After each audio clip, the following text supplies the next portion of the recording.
تمہید مع الترغیب کا ذکر تھا۔ تمہید میں ترغیب الی القرآن کا مضمون تھا، اور الحمدللہ میں دعوی توحید کا ذکر تھا۔ اس کے بعد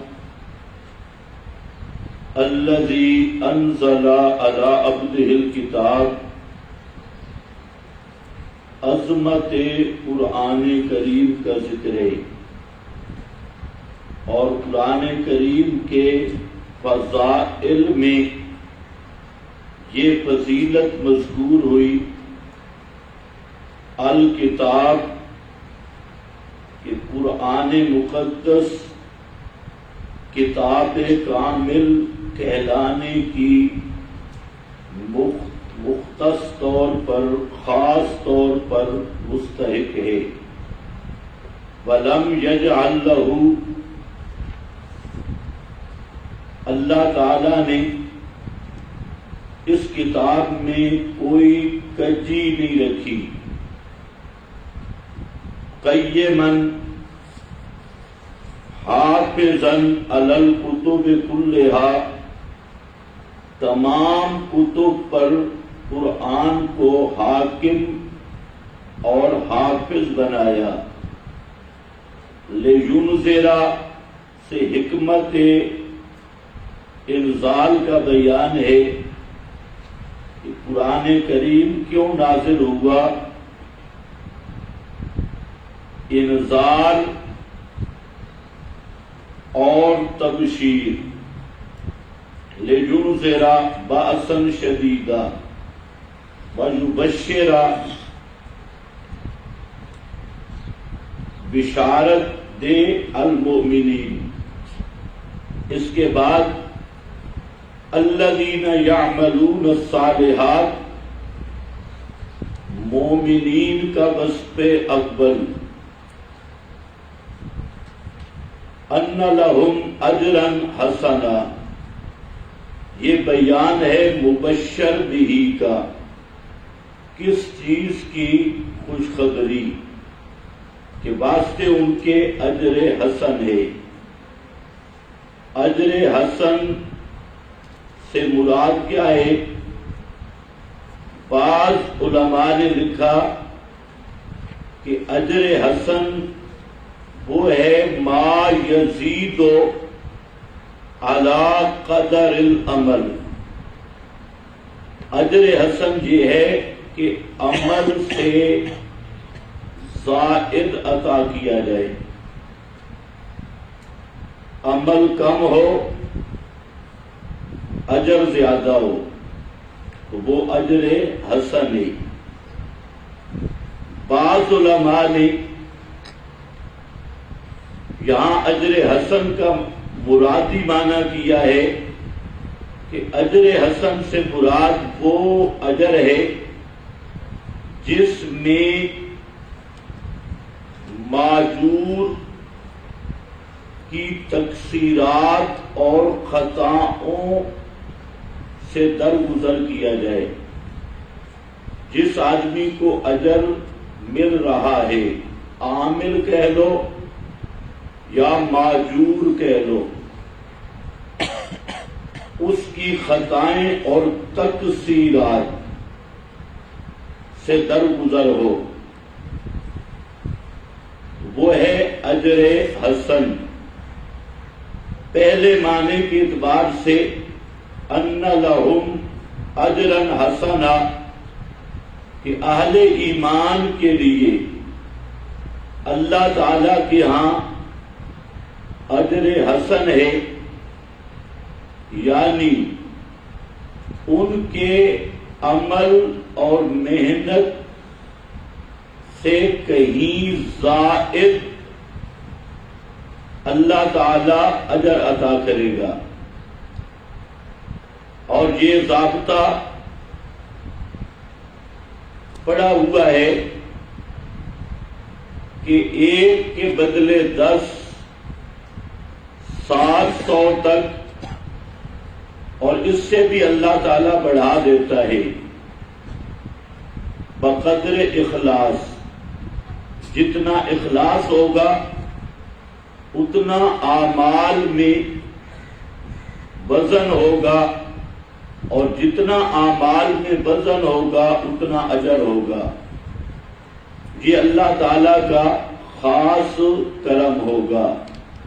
ماکثین فیہ ابدا، قرآن کریم میں 42 کے قریب مقامات ہیں جن میں اہل ایمان کو یہ بشارت دی گئی کہ وہ جنت میں ہمیشہ ہمیشہ رہیں گے.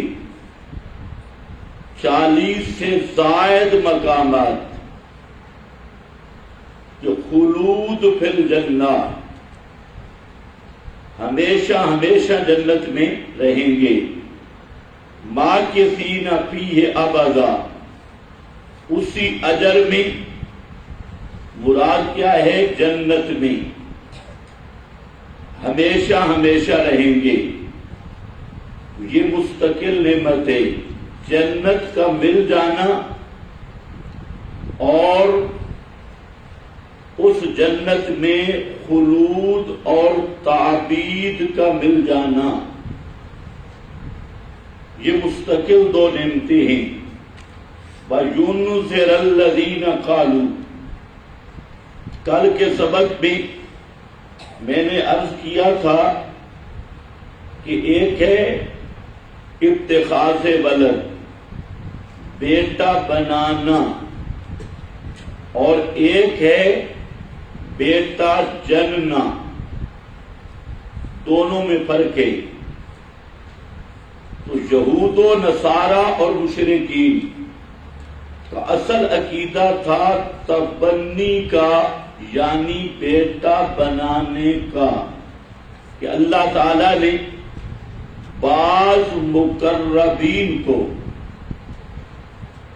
اپنا نائب اور متصرف بنایا، ان کو اختیارات دیے اور اپنی صفات سے نوازا، صفات الوہیت سے. اور یہ عقیدہ اس امت کے غالیوں میں آج پوری ترقی کے ساتھ موجود ہے. جو پہلے غالی تھے وہ چند اشخاص کے بارے میں یہ عقیدہ رکھتے تھے. جیسے عیسائی ہیں تو عیسائی حضرت عیسیٰ کے متعلق ان کا نظریہ تھا کہ یہ ابن اللہ ہے، اللہ نے ان کو اپنا نائب بنایا، متصرف بنایا. اور دوسرے یہود تھے تو وہ حضرت عزیر کے بارے میں یہ نظریہ رکھتے، اور مشرکین عرب فرشتوں کے متعلق یہ نظریہ رکھتے. آج کے غالی ہر پیر فقیر بابا اس کے متعلق یہ نظریہ رکھتے ہیں کہ اللہ تعالیٰ نے ان کو طاقتیں دے دی ہیں، اور یہ تقدیر کے محو اس بات کے دفتر کے کارندے ہیں، اور کن فیکون کے اختیارات ان کو مل گئے. آج کا غالی مشرک یہی عقیدہ رکھتا ہے کہ اللہ تعالیٰ نے ان پیروں فقیروں کو تصرف ما فوق الاسباب کے اختیارات تفویض کر دیے، عطا کر دیے. اس لیے رزق کی تقسیم، قسمت کے فیصلے، تقدیر کے فیصلے ان کے سپرد ہیں، اور یہاں تعداد بھی متعین نہیں. ہر پیر فقیر، ہر بابا اور ہر اپنی خاص پوشاک والی سرکار، ان کو اتخاذ ولد کا درجہ دے دیا، نائب متصرف ہونے کا۔ الذین قالوا اتخذ اللہ ولدا، ان کو ڈرا جنہوں نے کہا کہ بنا لیا اللہ نے ولدا نائب، ما لہم بہ من علم، بہی زمین کا مرجع میں نے ذکر کر دیا تھا، بالولد اور باتخاذہ اور بالقول، مظہری کا حوالہ ہے کہ ہی زمین کا مرجع نہیں ہے واسطے ان غالیوں کے، بہی بالولد، اس ولد بنانے پر، من علم کوئی دلیل، یا بہی باتخاذہ، اس اتخاذ ولد پر ان کے پاس کوئی دلیل نہیں، یا بہی بالقول، قالوا اتخذ اللہ ولدا، اس قول پر ان کے پاس کوئی دلیل نہیں، من علم ولا لآبائہم، اور نہ ان کے آبا کے پاس۔ آبا کا معنی ذہن میں رکھ لو، یہ بار بار قرآن پاک میں آ رہا ہے۔ مشرکین بھی یہی کہتے، جب دلیل نہ ملتی وجدنا علیہ آباءنا، یہاں آبا سے مراد صرف جسمانی آبا نہیں، باپ دادا، بلکہ آبا سے مراد جہاں اکابر اور اسلاف، اور ہر دور کا مشرک، ہر دور کا غالی اہل باطل، جس کے پاس دلیل نہیں، وہ حوالہ ایک ہی دیتا ہے کہ ہمارے اسلاف اور اکابر وہ اسی مذہب پہ تھے۔ اس لیے جہاں علامہ ابن کثیر رحمہ اللہ نے فرمایا لآبائہم لاسلافہم، نہ ان کے پاس دلیل ہے اور نہ ان کے اسلاف اور اکابر کے پاس اس اتخاذ پر کوئی دلیل ہے۔ مطلب کیا ہے کہ یہ اندھے مقلد ہیں، اندھے مقلد، اندھی تقلید، اور وہ بھی عقائد میں۔ پہلا مسئلہ کہ عقائد میں تقلید ہوتی نہیں، کیونکہ عقیدہ ثابت ہوتا ہے قطعی دلیل سے، اور جہاں ادلہ قطعیہ موجود ہوں وہاں تقلید نہیں۔ دوسرا، تقلید بھی کر رہے ہیں ایسی چیز کی کہ جس پر دلیل ہو سکتی نہیں۔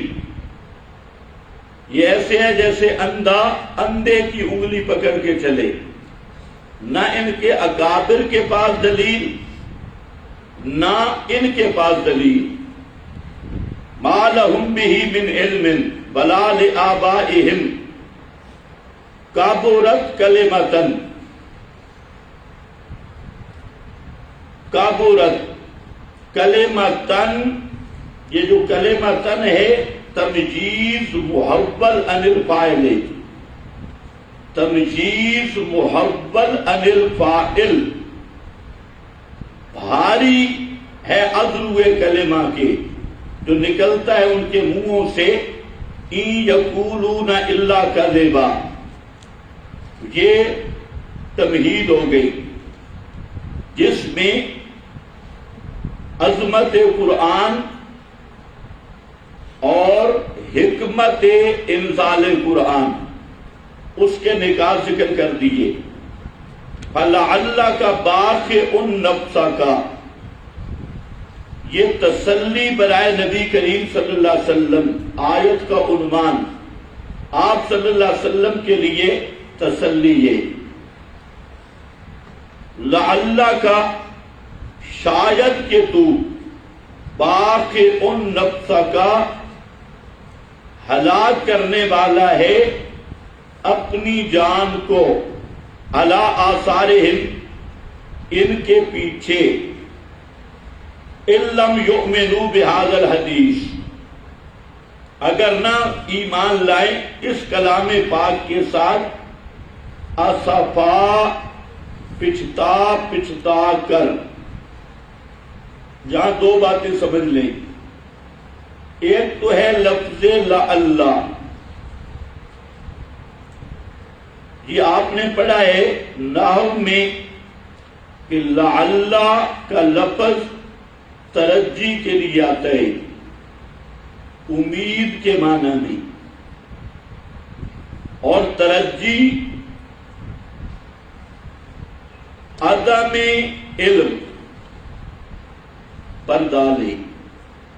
ترجی وہاں ہوتی ہے جہاں علم نہ ہو، عدم علم پر ڈالے۔ تو اب اس پر اشکال ہے کہ کلام الہی میں لعل کیسے آیا، حالانکہ اللہ تعالیٰ تو ہر چیز کو جانتا ہے۔ یہ ایک سوال تھا، اشکال تھا۔ اس کا بعد نے جواب دیا کہ لعل کلام الہی میں تحقیق کے معنی میں آتا ہے، اور کلام خلق میں ترجی کے معنی میں آتا ہے۔ لیکن یہ بات کئی مقامات ایسے ہیں قرآن پاک کے کہ وہاں کلام الہی میں تحقیق کی معنی نہیں بن سکتا، جیسے فرعون کے بارے میں کلام الہی میں واقع ہے لعل، اور لعلہ یتذکر او یخشا، شاید کہ وہ دلائل سن کر مسئلہ مانے یا بعید سے ڈر جائے۔ اب یہاں لفظ لعل ہے، یہ آیت نکال لو ذرا جلدی۔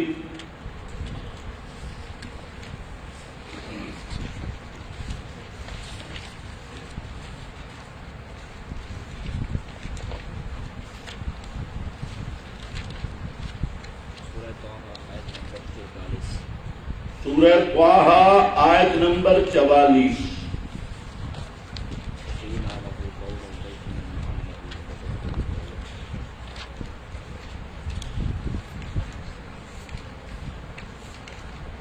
لعلہ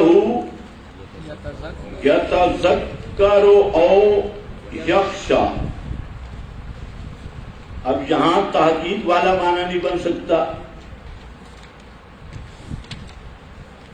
اس لیے یہاں ایک بات ذہن میں رکھ لیں،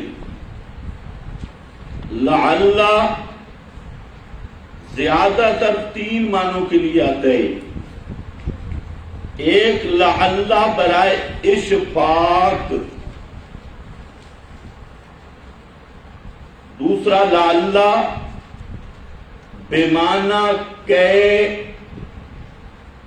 اور تیسرا لعل ترجی کے لیے۔ اور یہ جو ترجی ہے یہ کبھی متکلم کے لحاظ سے ہوتی ہے، کبھی مخاطب کے لحاظ سے ہوتی ہے، اور کبھی متکلم اور مخاطب دونوں کے علاوہ کے اعتبار سے ہوتی ہے۔ تو ترجی کے 3 اعتبار آتے ہیں، کبھی متکلم کے اعتبار سے، کبھی مخاطب کے اعتبار سے، اور کبھی متکلم اور مخاطب دونوں کے علاوہ کا اعتبار ہوتا ہے۔ اب اس تقریر پر فَلَعَلَّكَ بَاخِعٌ نَفْسَكَ، اگر یہ تقریر کی جائے تو پھر کلام الہی میں لعل پر اعتراض نہیں ہوگا۔ اس کی وجہ یہ ہے کہ متکلم کے اعتبار سے ترجیح نہیں، امید نہیں، مخاطب یا متکلم اور مخاطب کے علاوہ کے لحاظ سے ترجیح اور امید کا معنی ہوتا ہے۔ فَلَعَلَّكَ بَاخِعٌ نَفْسَكَ، حضرت مولانا حسین علی رحمت اللہ علیہ وہ فرماتی ہیں کہ یہ لعل برائے اشفاق شفقت کے لیے، اور یہ ہماری بولی میں بھی ہے، اس لیے حضرت مانا کرتے ہیں متا تو، پنجابی میں مانا کرتے ہیں متا تو، ہلاک نہ کر باویں اپنی جان تو، متا تو مطلب لعل برائے اشفاق، علی آثارہم ان لم یؤمنوا بہذا الحدیث اسفا، نبی کریم صلی اللہ علیہ وسلم کہ عظمت شان کی قرآن کریم میں کئی عنوانات ہیں جس میں آپ صلی اللہ علیہ وسلم کی عظمت شان کو قرآن نے بیان کیا۔ ایک قرآن پاک کا عنوان ہے تسلی للنبی، کہ جب آپ صلی اللہ علیہ وسلم پریشان ہوتے ہیں تو اللہ رب العزت نبی کریم علیہ السلام کو تسلی دیتے ہیں، اور اس سے بڑا شرف اور مقام اور عزت کوئی نہیں بن سکتا کہ پیغمبر پریشان ہوں اور تسلی دینے والا اللہ رب العزت خود ہو۔ یہ آپ صلی اللہ علیہ وسلم کی بہت بڑی عظمت اور بہت بڑا اعزاز ہے۔ یہ عنوان قرآن میں کئی مقام پہ مختلف انداز میں آیا ہے، لا تحزن علیہم، ان پہ غم نہ کرو، لعلک باخع نفسک۔ اسی طرح یہ عظمت رسول صلی اللہ علیہ وسلم کا مضمون بھی ہے اور تسلی کا بھی۔ اِنَّا جَعَلْنَا مَا عَلَى الْأَرْضِ زِينَةً، مقصد کیا ہے؟ یعنی غم نہ کرو، یہ عالم ابتلا ہے۔ اِنَّا جَعَلْنَا، مشرک آپ صلی اللہ علیہ وسلم قرآن پڑھ کے سناتے، مشرکین ضد کرتے، گالیاں دیتے اور شٹلیات، حکایات، اقوال وغیرہ سے قرآن کا مقابلہ کرتے، اور نبی کریم علیہ السلام پر فتویٰ بازی، گالم گلوچ، یہ حربہ استعمال کرتے تو آپ پریشان ہوتے کہ میں ان کو اللہ کی کتاب سناتا ہوں اور یہ مجھے گالیاں دیتے ہیں، اور ان پر پھر عذاب بھی نہیں آتا، جیسے سورہ حامی مومن میں اس کی تفصیل ہے۔ تو اللہ تعالیٰ نے تسلی دی اور فرمایا کہ یہ دنیا دار الامتحان ہے، یہاں غم کرنے کی ضرورت نہیں، کچھ مانیں گے کچھ نہیں مانیں گے، یہ دار الامتحان ہے۔ خلاصہ یہ ہے، بے شک پیدا کیا ہم نے ما علی الارض، جو کچھ اوپر زمین کے ہے، زینت اللہ، زینت واسطے اس زمین کے، لنبلوہم، تاکہ آزمائیں ہم ان کو ایہم احسن عملا، کون ان کا بہتر ہے ازروے عمل کے، وَإِنَّا لَجَائِلُونَ، اور بے شک ہم البتہ کرنے والے ہیں ما علیہا، جو کچھ زمین پر ہے، فعیدن جرزا، میدان چھانٹ کر، میدان صاف۔ انا جعلنا ما علی الارض، اس پر لفظ ہے زینتن، اس زینت سے کیا مراد ہے؟ بعض مفسرین کا خیال ہے جیسے حضرت مجاہد تابی کہ اس زینت سے مراد ہے رجال، مرد، کہ مردوں کو اللہ تعالی نے اس زمین کی زینت پیدا کیا۔ بعض حضرات نے پھر اس میں بھی تخصیص کی کہ مردوں سے مراد علماء اور صلحاء ہے۔ حضرت مجاہد تابی رحمہ اللہ،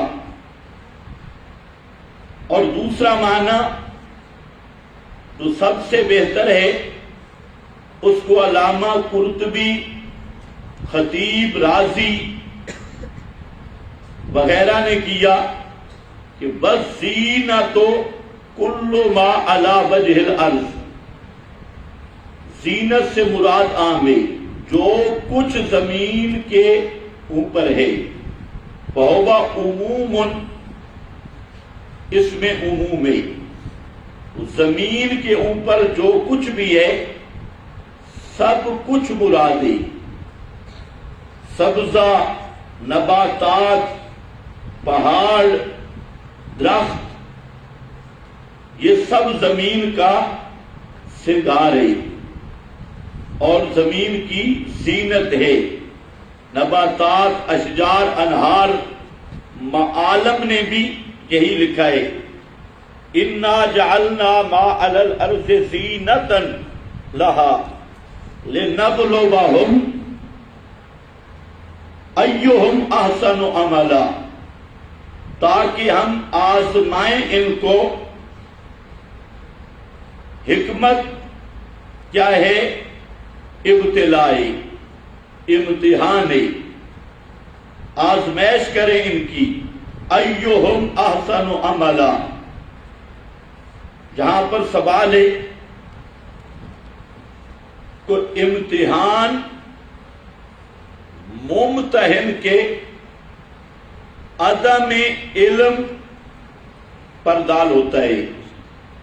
امتحان تب ہوتا ہے کہ ممتحن کو جس کا امتحان لے رہا ہے اس کی صلاحیت کا علم نہیں، حالانکہ اللہ تعالی عالم الغیب ہے، وہ سب کی صلاحیتوں اور استعدادوں کو جانتا ہے۔ تو پھر لنبلوہم کا کیا معنی؟ اس لیے یاد رکھو کہ امتحان کے کئی مقاصد ہوتی ہیں۔ ایک مقصد تو ممتحن امتحان لیتا ہے طالب العلم کی خود صلاحیت معلوم کرنے کے لیے۔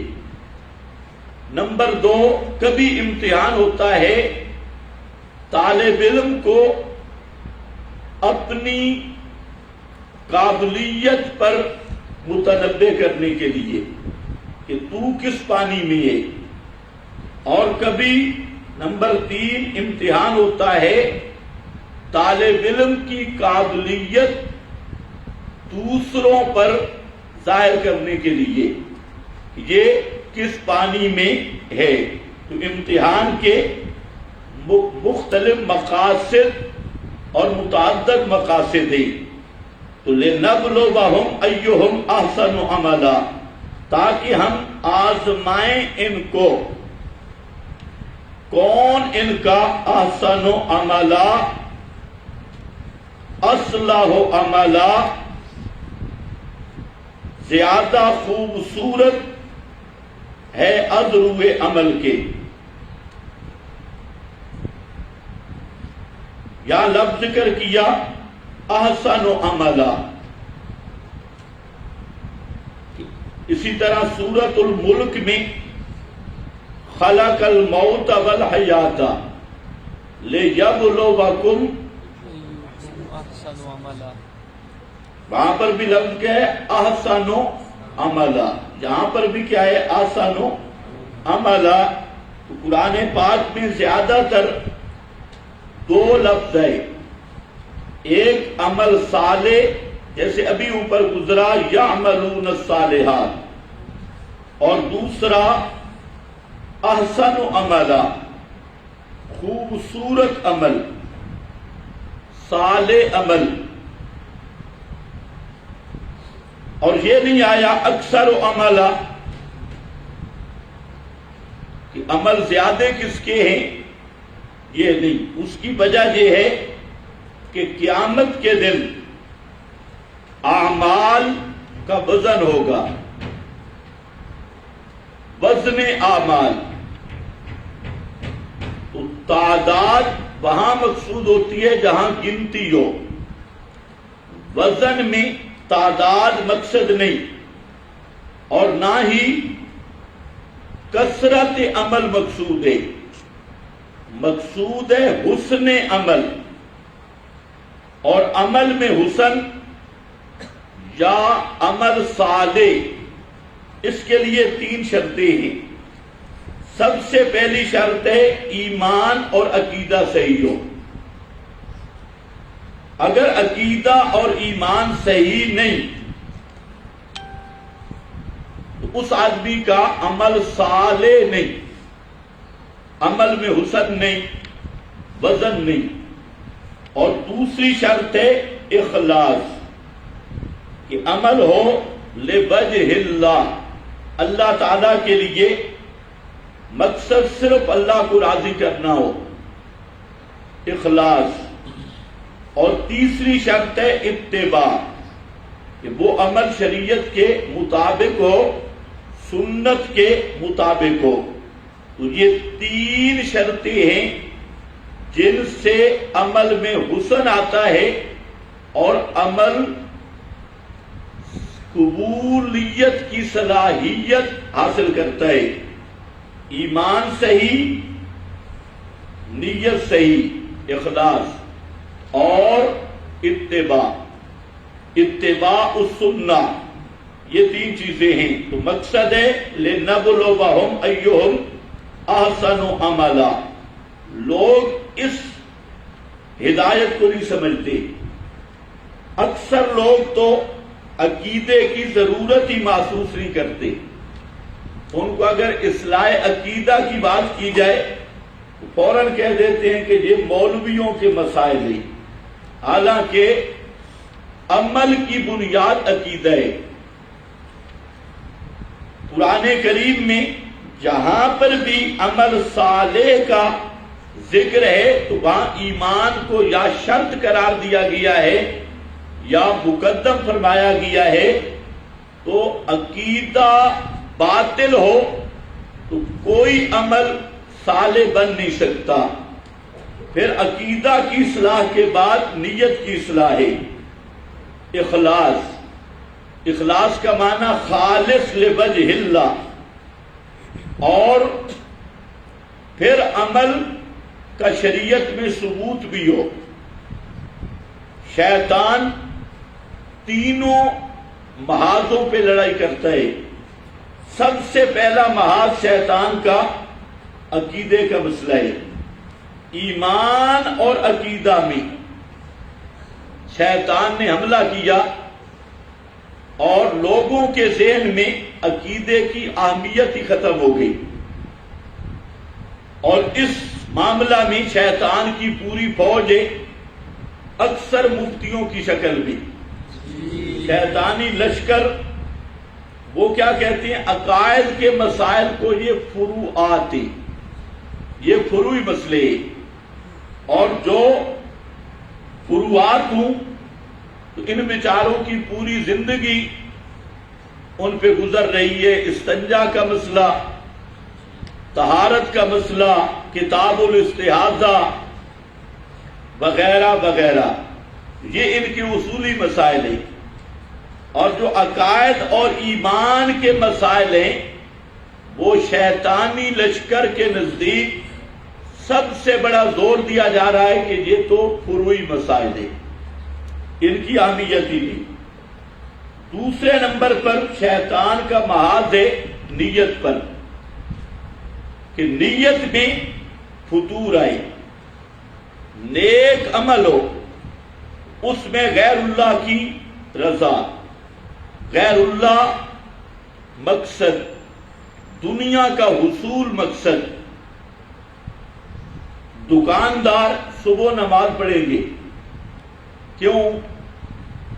کہ دن میں دکان میں برکت ہے، دکان میں برکت ہے، یعنی اللہ کے لیے نہیں، دکان کے لیے۔ یہ پھر لوجہ اللہ تو نہ ہوا، اپنی دکان اور مال کے لیے۔ اسی طرح بڑے بڑے لمبے لمبے لوگ وظیفے کرتے ہیں کاروبار کے لیے، اللہ کے لیے نہیں۔ تو اصل مقصود ہے کہ عمل ہو لوجہ اللہ۔ صحابہ کرام کی صفات میں ہے یریدون وجہہ یبتغون فضلا من اللہ ورضوانا۔ ان کی سب سے بڑا وصف یہ تھا کہ وہ جو عمل بھی کرتے تھے اللہ تعالی کی رضا کے لیے، اور جب یہ نیت خالص ہو جائے، اللہ تعالی کی رضا مقصود ہو، تو اس عمل میں اللہ تعالی لذت پیدا کر دیتے ہیں، حلاوت پیدا کر دیتے ہیں، اور اس عمل میں پھر انسان کو ایسی لذت روحانی نصیب ہوتی ہے کہ وہ لذت کہیں اور سے نہیں مل سکتی۔ تیسری چیز محاذ ہے شیطان کا بدعات اور رسومات۔ جو سنت ہے اس کی طرف شیطان نہیں آنے دے گا، اتباع کی طرف۔ اور جو بدعات تھی، رسومات تھی، اس کی طرف شیطان گلے میں رسی ڈال کے کھینچے گا اور اس کی ترغیب دے گا۔ اس لیے جتنے اہل بدعت لوگ ہیں وہ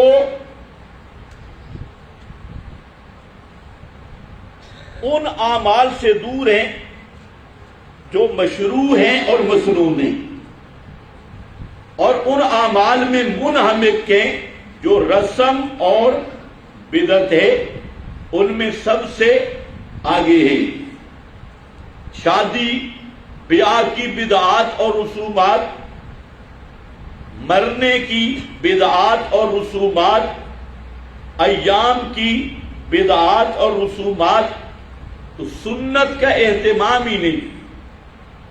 آپ دیکھ لیں وہ لوگ جو پورا سال فرض نماز نہیں پڑھتے، جب نصف شعبان آئے تو نصف شعبان میں پٹاخوں سمیت مسجد میں ہوتی ہے، پٹاخے بھی مسجد میں بھی، اور ساری رات بیچارے عبادت کرتی ہیں، نوافل ساری رات پڑھ رہے ہیں اور فرض پورا سال نہیں پڑھے۔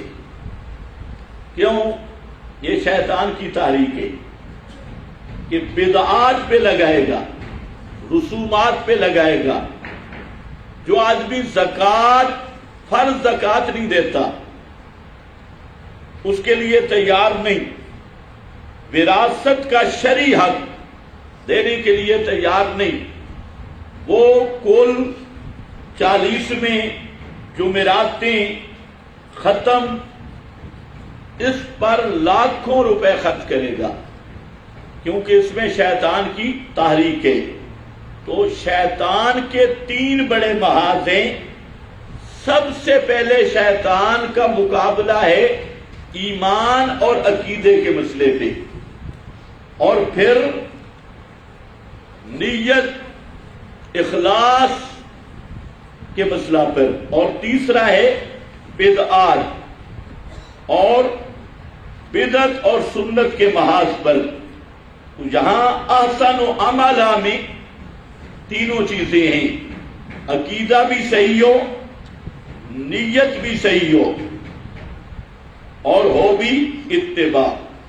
احسن و عملہ، اس لیے علامہ بغوی رحمہ اللہ نے احسن و عملہ پر لکھا ہے اصلاح و عملہ، اصلاح و عملہ، اور سیاق و سباق کے مطابق معنی ہوگا احسن و عملہ ایہم اترک للدنیا، سب سے بہتر عمل ترک دنیا ہے، زہد کا مضمون ہے۔ ہر فتنے کی بنیاد حب الدنیا، دنیا کی محبت ہے، اور آج جتنے فتنے ہیں سب سے بڑا فتنہ مادہ پرستی کا فتنہ ہے، اور یہ جو مادہ پرستی اور دنیا پرستی کا فتنہ ہے، اس کا شکار سب سے زیادہ علماء اور مذہبی رہنما یہ ہو رہے ہیں۔ دنیا کی محبت اور دنیا کا لالچ سب، اور یہ ایسا فتنہ ہے کہ باوجود رد کرنے کے، 1000 دفعہ بھی رد کرو لیکن اس فتنے کا سمجھنا بڑا مشکل ہے۔ اور یاد رکھو، دجال کے فتنوں میں سے سب سے خطرناک فتنہ وہ دنیا کی محبت ہے، اور دنیا کی محبت کا فتنہ۔ اس لیے احسن و عملہ کا مرادی معنی علامہ نے کیا ہے اترک للدنیا، کہ جو سب سے زیادہ دنیا کو ترک کرنے والی چیز ہے۔ نبی کریم صلی اللہ علیہ وسلم کی دعوت اور تربیت کا بہت اہم عنوان دنیا سے بے رغبتی اور آخرت کی فکر تھا۔ آپ نے صحابہ کرام کی اس عنوان پر تربیت کی تاکہ دنیا کی محبت دل سے نکل جائے، اور جب تک دنیا کی محبت دل سے نہیں نکلتی اس وقت تک آخرت کی طلب پیدا نہیں ہوتی، اور جب تک آخرت کی طلب پیدا نہ ہو تو عمل کی ترغیب نہیں ہوتی، اور عمل کی قیمت آدمی کے سامنے نہیں کھلتی۔ وَإِنَّا لَجَائِلُونَ مَا عَلَيْهَا صَعِيدًا جُرُزًا، اور بے شک ہم کرنے والے ہیں جو اوپر اس کے ہے زمین پر جتنی ٹیپ ٹاپ اور زینت ہے، اس سب کو ہم میدان صاف چھانٹ کر بنا دیں گے، یعنی ختم ہو جائے گا۔ یہ سب کچھ عارضی ہے، یہ دنیا کی بے ثباتی کا تذکرہ ہے۔ دنیا کا اشتقاق میں 2 قول ہیں۔ ایک قول یہ ہے کہ یہ دنیا دناءت سے ہے، اور دناءت کا معنی خسیس چیز، گھٹیا چیز جس میں قلت اور حقارت ہو، اور دوسرا دنیا ہے دنوب سے۔ دنوب کا معنی ہے قریب الفنا۔ یہ دنیا جو ہے، دنیا کو دنیا کہتے اس لیے ہیں کہ یہ فنا ہونے والی ہے، ختم ہونے والی ہے۔ تو دونوں مادہ اشتقاق کو مد نظر رکھیں تو پوری دنیا کی حقیقت یہ ہے کہ یہ قلیل بھی ہے اور حقیر بھی ہے۔ اسی کی طرف اشارہ کیا کہ ہم نے زمین پر جو کچھ بھی پیدا کیا یہ زمین کا ہار سنگار ہے، اور یہ ہار سنگار عارضی ہے، زینت عارضی ہے۔ انا لجائلون ما علیہا صعیدا جرزا، سب چٹیل میدان ہونے والا ہے اور ختم ہونے والا ہے۔ وآخر دعوانا